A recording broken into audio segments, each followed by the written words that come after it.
Hello, thank you for joining me today. We're going to actually talk about life insurance. And many times when you purchase life insurance, you've taken a lot of consideration into the death benefit that you're purchasing, but there may be a need in the future to actually purchase another policy in addition to what you currently have. And that's actually what I wanted to focus on today. So many times life insurance is purchased because the individual that is being insured would leave a very large financial hole if they were to pass away. Maybe there's a family that's relying on the income, or maybe it's a business, and if the owner actually passed away, that there was a need for cash flow for the business to maintain and continue to work through. So it's important to constantly review what kind of coverage you have and is it enough. Now, there can be times, and I'm going to focus today more on the personal aspect of life insurance, but many times you may actually go through a lifestyle change. For example, you may have a child, and that brings in a whole nother level of financial need.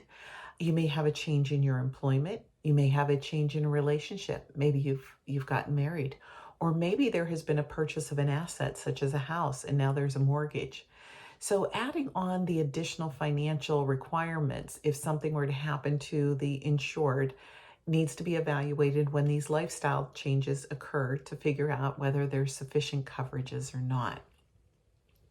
Another thing to take into consideration is age.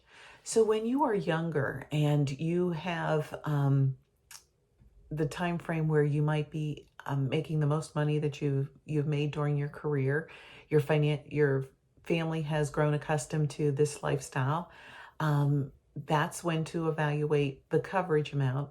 But as you approach retirement, if you have gone through a time frame where you have saved up your assets and they've continued to grow, you might not need as much life insurance as you did when you were younger. So age is something to take into consideration to determine how much coverage you need and for what time frame. I had mentioned just a little earlier about asset accrual or purchasing a house and having a mortgage. So I found that many individuals, if later in life they've made a house purchase and they still have a mortgage, and yes, many people do have mortgages going into retirement, having that life insurance to cover the value of the mortgage can lift some of that financial burden from your loved ones if you were to pass away with that loan outstanding. Or maybe it's other types of loans that you may have incurred over time, and having the life insurance to cover that will be beneficial. Now, one of the other tricks, though, is keeping track of these life insurance policies. I actually just received a call this afternoon from a widow, and her husband had passed away suddenly, and she has no idea if there's any life insurance whatsoever. There wasn't a conversation about if the employer provided it, or maybe he had purchased it individually. So keeping track of that and having communication with your loved ones as far as what you have and where the information can be found is very valuable. So I hope you found some of those tips helpful, but if you have any questions, I always encourage you to talk to a financial professional to determine how much life insurance makes sense in your situation. So give me a call at 412-346-4655 if you've got any questions, or send me an email at diane@pearsonfinancialplanning.com.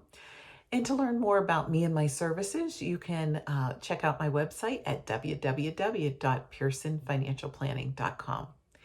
Thanks, and as always, have a great day.